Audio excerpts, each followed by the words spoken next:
Hi, everybody. In this part of the competition, you are taking a fictional business identity and assign a fictional business identity to the judge. Please make sure everyone knows who you are and who they are before you begin. You will have 25 minutes to describe the legal, financial, and ethical dimensions of the problem and to recommend a solution that passes muster all the 3 counts. During this time, teams will be uninterrupted. When you are finished, the judges will ask you questions for 10 or 15 minutes. During the Q&A, both you and the judges stay in character. After the Q&A, the judges will give you feedback outside of the role playing. Okay, ready? Yes. Go.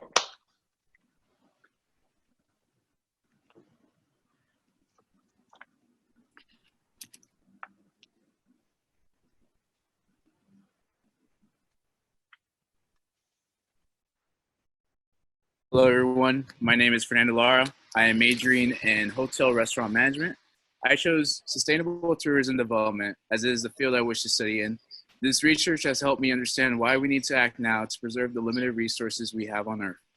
We are the tourism dimension consultants, and we are addressing to you, the Institute Costarriqueña de Turismo, our plan for sustainable tourism development on both Isla de San Lucas and Cano in Costa Rica. Costa Rica has been known as a region to be ecologically minded, adopting ecology standards to provide further protection of the value that the island has. It is a region identified by the United Nations as having high levels of unemployed, uneducated, and untrained youth. The island of Costa Rica has demonstrated great promise for the development of sustainable tourism. Here are 2 prospect islands that we hope to bring our services to. The Isla of Cano. The island of Cano has been designated as a protected reserve since 1987 to protect the environment, including marine fisheries, coral reef, which has one of the top snorkeling sites in the Pacific. If you're lucky, you'll be able to see the mystery stone spears that are found throughout the island. The Isla de San Lucas. This island has a lot of history that has been preserved throughout time. Besides the wildlife refuge that has a wide variety of wildlife, such as howler monkeys, deers, and pheasants, the Isla San Lucas prison has the reputation of being one of the most violent and cruel prisons in the world. Considered the Alcatraz of Costa Rica, it can be provided as a huge tourist attraction with the right marketing, and we can even call it the tropical Alcatraz. It has 8 different, the island also has 8 different archaeological sites where stone tools and metal objects were found in the late 1970s. Unfortunately for both these islands, they do not have the resources to protect the beauty and the natural resources that they offer. Tourism has helped maintain the protection of the island. Unfortunately, Costa Rica has reached a point where they are not generating enough revenue to protect the environment. These include the fisheries, archaeological sites, and historical areas of the indigenous people on the Islas of Cano and San Lucas. We come addressing our project and vision to you, the Institute Costarriqueña de Turismo, the ICT. Here is our solution.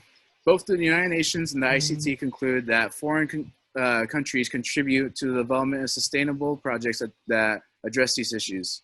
Our project will work as an export to attract money into these islands. By developing eco-friendly facilities, we can generate revenue necessary to protect these islands.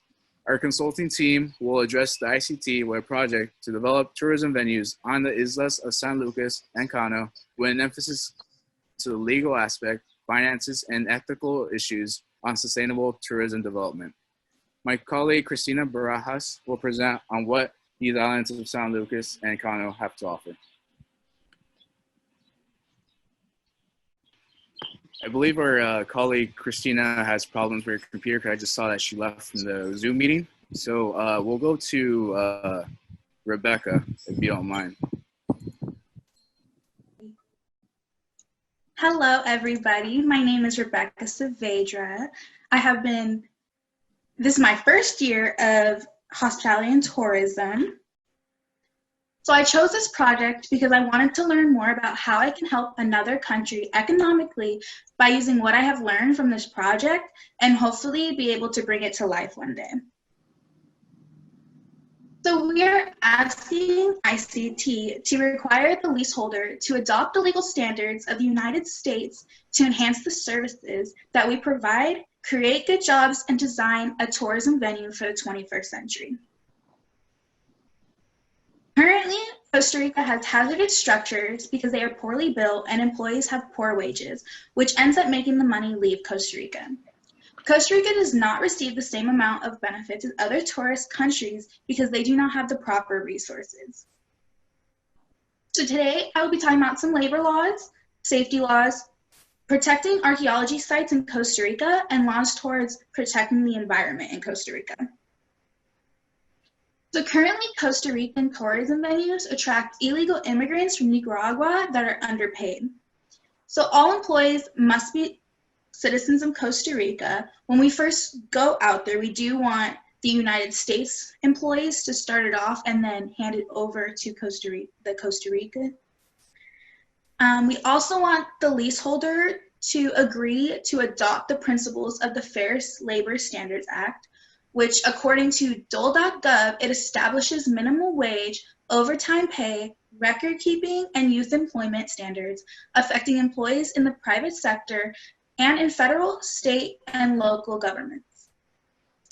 So by that, we will have no discrimination, and we don't want our employees to go over 40 hours in a week. And if they do, we will provide overtime pay. And we also want our employees to have workers' compensation. So bringing safety laws into Costa Rica, we want the project to be a model for development of other tourism venues. So we want to provide hazardous communication training, which we will provide on site because it will be very hard to bring in the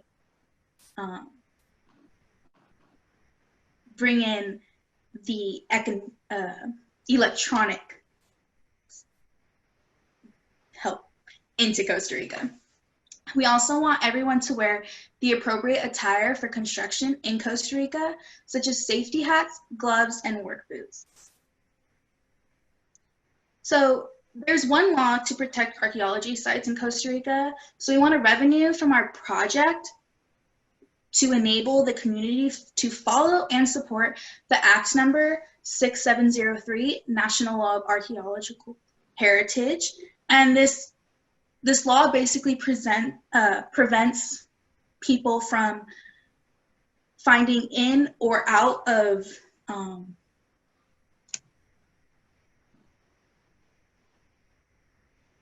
discovers in or outside of archaeology heritage sites, and they must be passed into the hands of the state and kept by the National Museum. Additionally, revenues will empower the local community to follow the Endangered Species Act, which crd.bc.ca states that the Endangered Species Act is to protect and recover imperiled species in the ecosystem upon which they depend. We also want to follow the law that prohibits the cutting of the almendro amarillo tree because in Costa Rica, it is home to a highly endangered species of a parrot, and they don't want that species to go extinct. We also want to protect the crabs because they play such a huge part in the Costa Rican ecosystem. They are the main decomposers of the ocean. So this basically means they're the cleanup crew. And by protecting them, we're protecting the ocean and making it beautiful, just like it always has been. We also want to follow the Clean Water Act that regulates and enforces all discharge into the surface water. So lastly, the appearance of the legal standard will be a benchmark of sustainable development of tourism venues for the 21st century. And I would like to introduce Fernando again, and he will be talking about the financial aspect.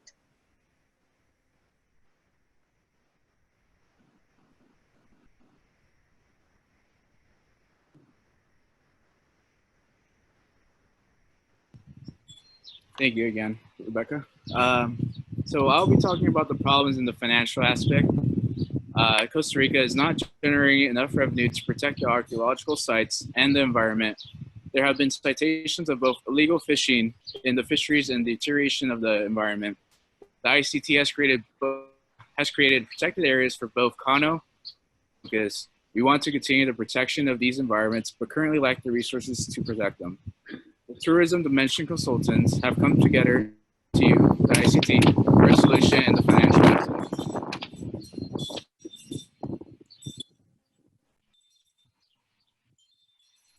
Our team shares a vision with the ICT to attract outside foreign assistance and the financial support related to the furtherance of these goals.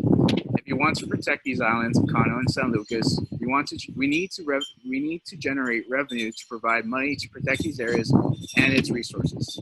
The structure of our proposal to the ICT is to allow islands to develop an eco-friendly venue that will attract tourism revenue back to Costa Rica.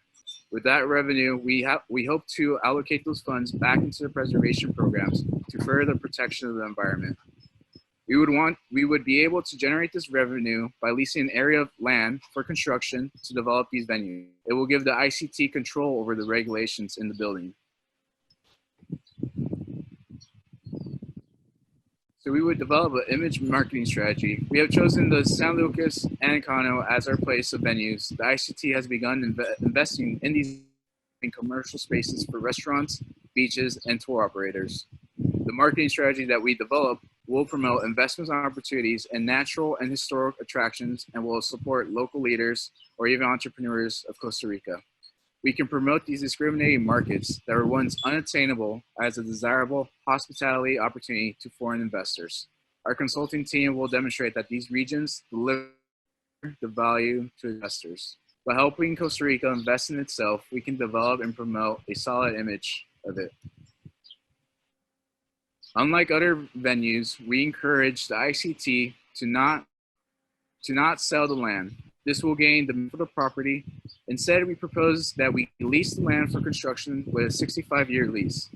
By leasing, we can regulate the development of these venues, enforcing the leaseholder to construct these venues with sustainable, locally sourced materials. Each location will have a venue fit with the ecology of the particular island. Revenue to protect the environment by ensuring the lease has a return on revenue of 30% from the hotel, 20% on restaurant, bar, and snorkel shop. With this money, we can allocate back to the preservation programs and resources to protect these islands.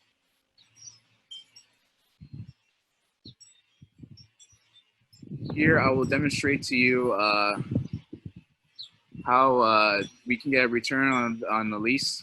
The restaurant and the bar, we would say we have a projected yearly revenue of $70,000. With a 20% return revenue, the ICT will have a yearly commission of $140,000. The cost to build a restaurant in Costa Rica is $250,000. Projected yearly revenue is $560 after commission that we take originally from the 20% return on revenue. So this will leave the construction of the restaurant to be paid off in 2.5.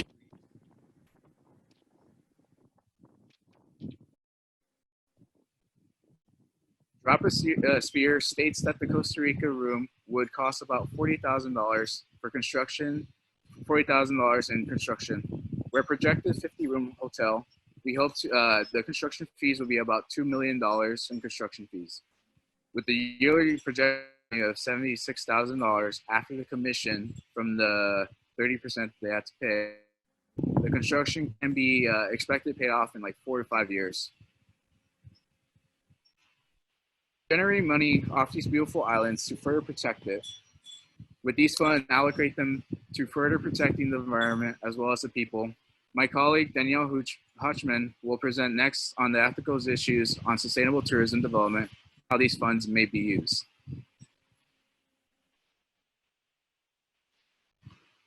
Before I talk about the ethical side, I'm going to actually hand it back to Christina so she can talk about hers due to her technical difficulties before.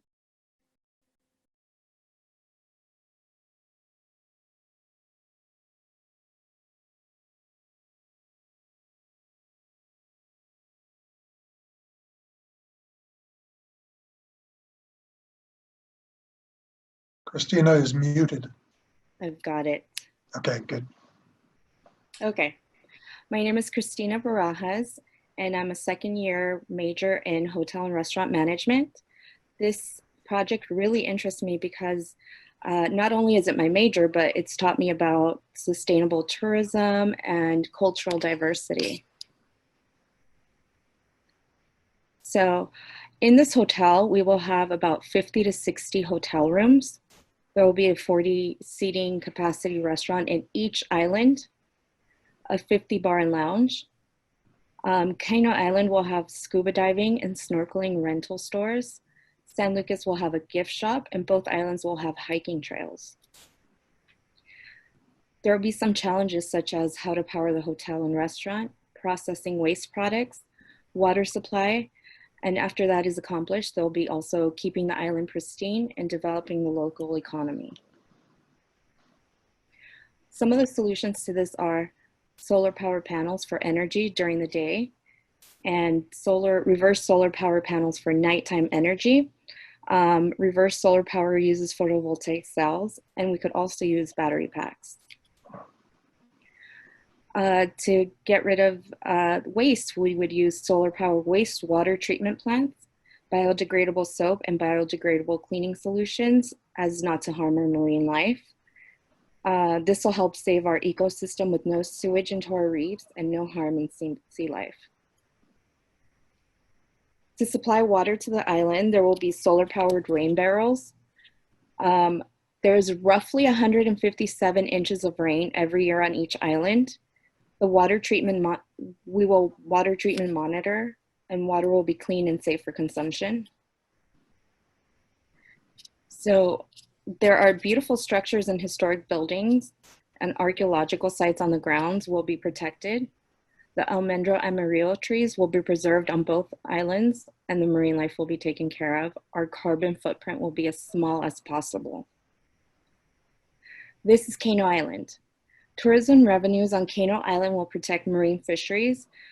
We need more rangers on the fisheries because there has been known times to, people will hunt and fish for sharks for shark fin soup.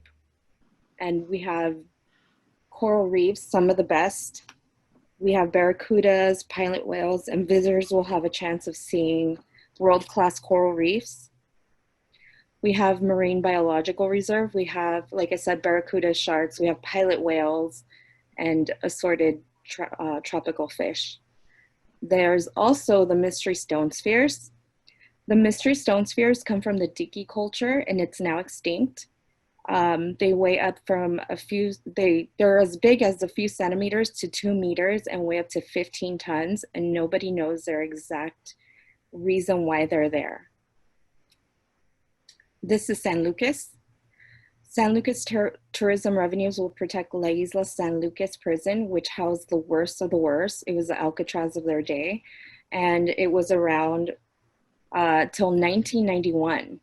And prisoners either died there or were tortured.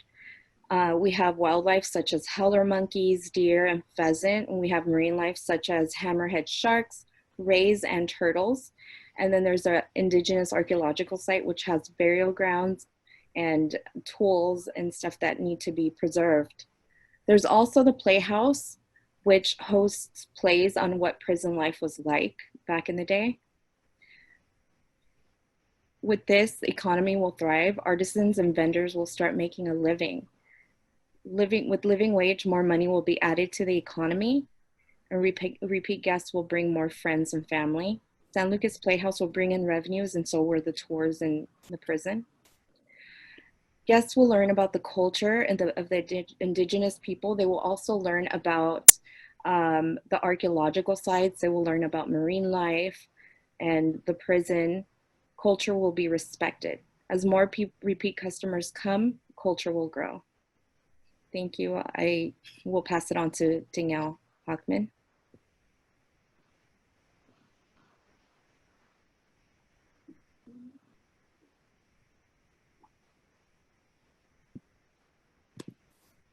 Hi, my name is Danielle Hockman. My major is Hotel and Restaurant Management, and I'm going to be talking about the ethical sides of this.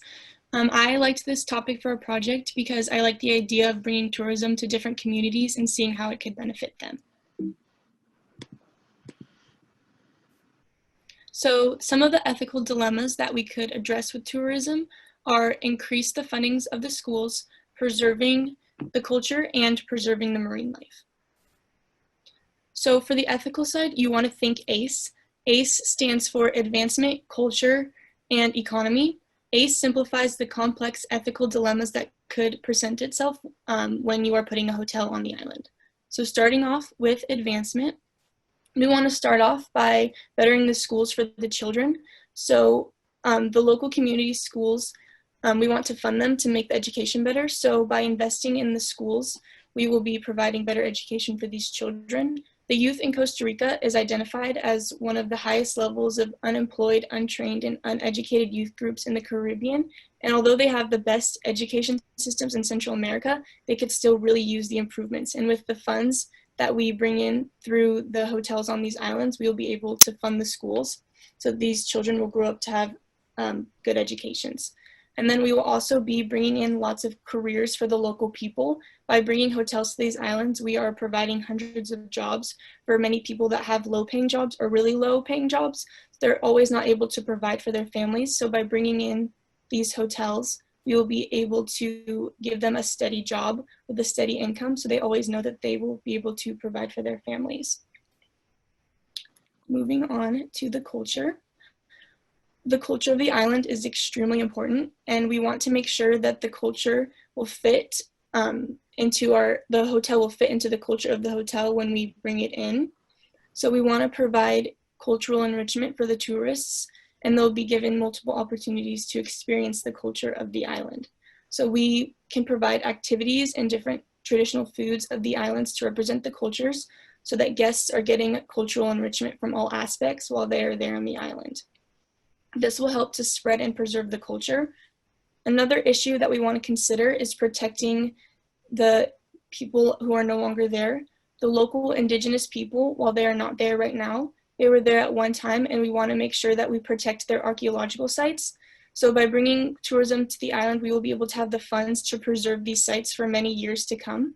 And then we could also create museums which would protect the culture, and it would give tourists something to do, and it would educate them while they're on the island. Moving on to the economy. So like previously mentioned, we will be providing jobs for the people.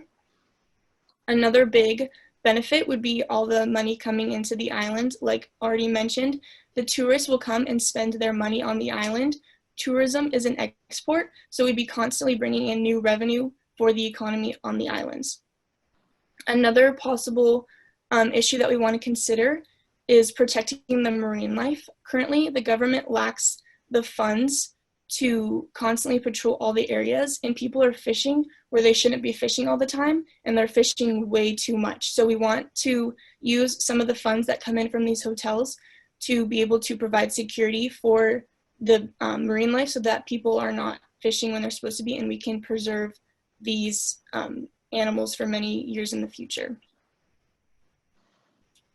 Following these ethical standards that we put forward, and by building tourism venues with these ethical standards, we will be creating a sustainable tourism experience that is enriching, exciting, and in high demand.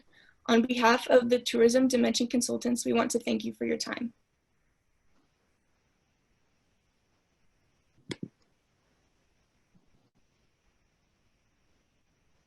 Thank you very much. I think it's an excellent presentation. So thank you. Any questions from the rest of the team? Well, first of all, I'd like to say pura vida. And how are people going to get to these islands? I mean, that's going to be a big expense, especially since there are so many developed places in Costa Rica already. So I think we did not want to do like airports because that would just increase our carbon footprint more. So we were thinking like small boats that could come and bring the people to the island. so that we're not having like huge boats like cruise ships bring the people to the island, and it's still minimizing the carbon footprint by allowing people to still come to the island.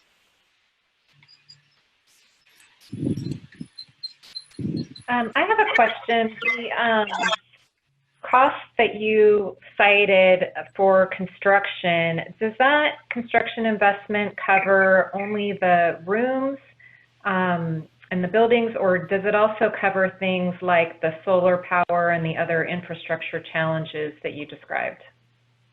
No, so I just put down the cost for each room. So I believe the costs were $40,000 per each room, and that was stated on Drop-a-Pin. Or sorry, let me see here. Yes. So, but with that money, it was just gonna be the money that we generated from the hotel, and it doesn't include much of the other expenses because the tourism experience is a lot different from the United States and Costa Rica's, because in the United States, hotels are mostly used for people that are traveling for meetings and stuff like that. So they need a place to like stay, have a nice TV. In Costa Rica, we assume that the people will probably be outside and enjoying the beaches rather than staying inside. So the cost will be a lot less expensive compared to like a United States room. I believe the room cost for United States is 125, I believe, if it was constructed here in the United States. So have you also analyzed what will be the cost for the solar and the water and these other, all the rest of the infrastructure that needs to go in place? No, but it was just like it was a rough estimate. Okay, thank you. I have a question. How does this project, or these two projects, how do they compare to any other similar types of locations or resorts in Costa Rica or in Central America, if there are comparable places?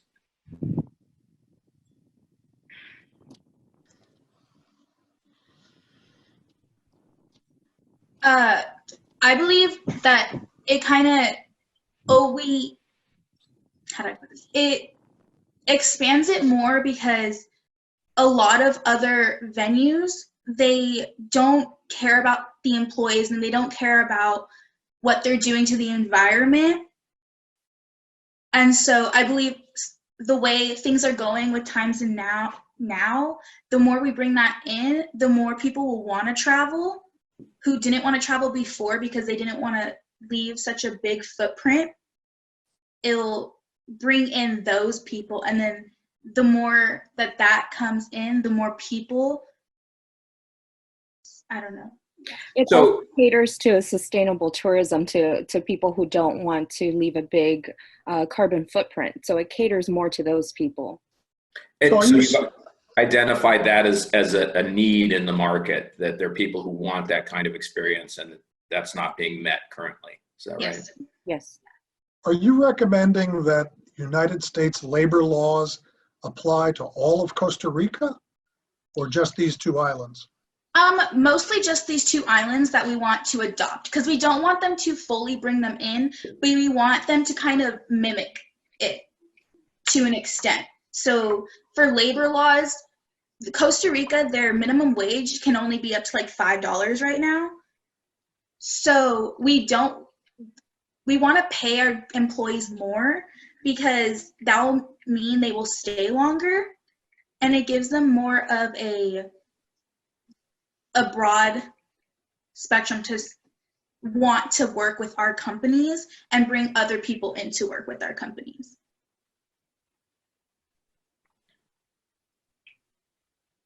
I have a question of the specific, like, ethical question of by creating more tourism, sustainable tourism, you risk the environment of Costa Rica. So are you going to have any safeguards in place or systems to ensure that by increasing the traffic, you're not actually detracting from the eco benefits? Yes. So when we are bringing tourism, all the money that, the majority of the money that we are bringing in, we want to be able to use to preserve and protect things like the environment, like the marine life, like the archaeological sites. So we want to be able to put procedures in place to protect these things, because right now they don't have the funds to do so. So even if we're not there, they still don't have the funds. So by bringing this, we will be able to help them protect these things.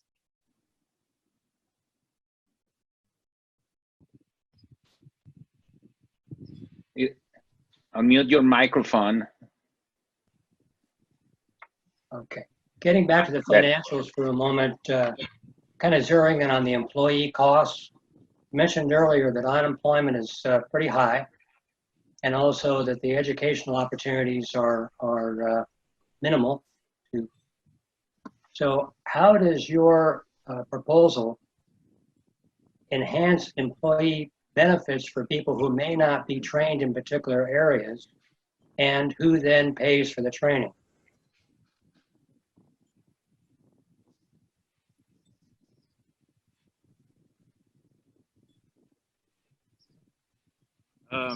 Okay, I'll take the question.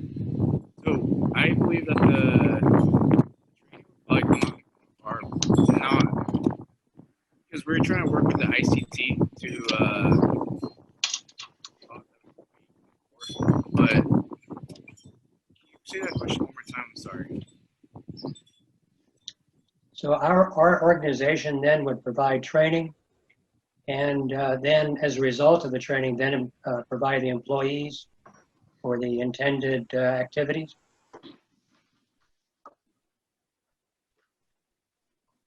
So we will pay to train the employees. It costs a lot less to train employees in the United States, so it will cost a lot more to train them, but in the end it will be worth it because we are helping these people out by giving them jobs that they wouldn't have otherwise. Also, if we're investing in them, then they can invest in us. It's a give and take. And then on the other end, you're looking for foreign investment, or we are looking for foreign investment. How would that investment be repaid if it's intended to be repaid? Are you looking for grants? Are you looking for foundation money? Those particular areas, generally, you're not expecting any sort of return other than what the funds are intended to do. In other words, are you seeking loans that would have to be repaid, or other sources of revenue? We would be addressing to the ICT to allow us to have these lands ready for construction. So that way, when people would come in, they can develop these venues, these hopefully sustainable, locally sourced materials that they get from the island to develop these venues. So then those that are leasing the properties would then be responsible also for all construction costs, etc. Yes, they would be responsible for the construction costs, but I think on my PowerPoint I mentioned for the hotel, it would be that they would be able to get that return investment in, I think, 3 to 5 years. I think that was what I mentioned on my PowerPoint. Thank you.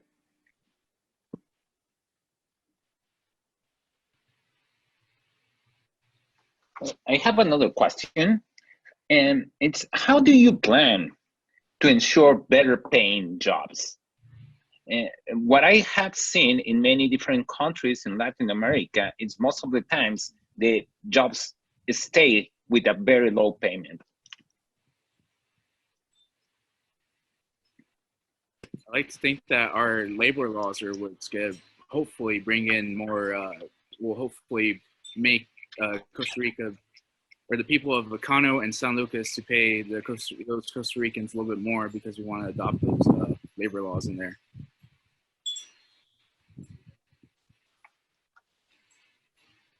Well, that's about all the time we have for questions.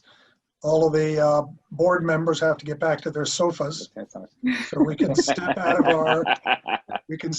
our current roles as directors and officers, and it's time for some feedback. Luis, you want to go first?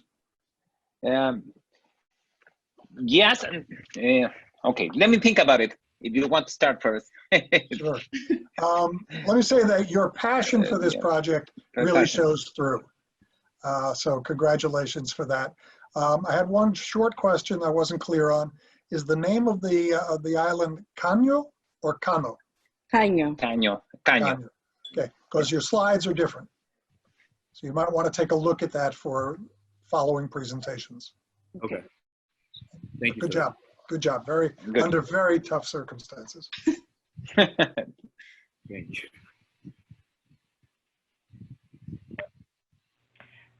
So also agree, good job everyone. This is not an easy way to have to do this, to all be separate and dialing in and having technical issues and so forth. But it didn't appear that anybody got flustered. You held it together and still delivered the pieces that you needed to deliver, and that's not easy to do. So good job with that. One thing that could make it go smoother is to all be working from the same PowerPoint template. As an audience, as a recipient of the information, you have to switch gears every time there's a new kind of PowerPoint slide that you're looking at. So it's a smoother experience if all the slides are similar in that way. So that would be my recommendation. Yeah, good recommendation. Any other judges with feedback? Yeah, I'd like to say that the time flew by, so it was a good presentation. It went very quickly. I actually honestly could have listened to you guys expand on these ideas more. I thought they were very good ideas. I thought the slides, the PowerPoints were very good. They had the right level of bullet points, nice mix of some pictures to make it attractive. So I thought you did a very good job with the materials. I didn't get a chance to ask some questions I would have liked to ask. I'm curious, I would have been curious about comparisons to the island's current tourism levels, current footprints, what's going on there, how the importation of another country's laws into a different country's region, how that's worked. So I don't know if you would have been prepared for those kinds of examples. Obviously, this is a condensed school exercise, but that's the kind of thing I would, if I really on this tourism board in Costa Rica, those are the kinds of things I'd really like to probe in depth. So those are the kinds of things, once you get out into the real world, be prepared for. But yeah, great job. Thank you. Yeah, I really enjoyed the presentation. I enjoyed hearing about the islands that I had no familiarity with. And I think you all had a passion and enthusiasm that bled into the presentation, which was much appreciated. If any feedback, I think I would have liked maybe a bit more focus, maybe to just one island, or even more specifically to like one project on one island, developing a couple of hotels in conjunction with the tourism board and trying to save the crabs and save the water. And it's a huge undertaking you all underwent to try and get that all in your heads. And you did it very well, but just from a perspective of a business and an investment opportunity, to really get more focused into one simple plan would have been appreciated. Thank you. How do you guys feel? Great. Relieved? Relieved? I feel a lot better now, but I mean, in the beginning, like everyone else, I was nervous, but I did it. It's all done now, so I'm doing a lot better now. Yeah. So at any point during your preparation, were you ever all together in the same place? Or have you done this completely remotely? Just, We yeah, did- remotely through Zoom. In the beginning, together for we like a couple days right before we had to like self-isolate before, like we were still in school, but it wasn't like very extensive meetings. It was very short at the beginning. Impressive. Good I job. think all in all, today was a very good day for everybody concerned. I agree with Hal about maybe narrowing the focus a little bit, but I must mention to you that I was visualizing, actually visiting these places that you were talking about. Maybe the idea of putting some tours together. Obviously, it's limited to a 50-room hotel, but maybe putting some tours together might be a suggestion in your presentation, or working with us, the tour board, to do that. I think that I probably could have listened to the presentation for a longer period of time, which frankly shows my interest in what everybody was doing and also our participation as the tour organization. Thank you. Thank you. Thank you. Good job, everyone. Good job. Pura vida. Buena vida.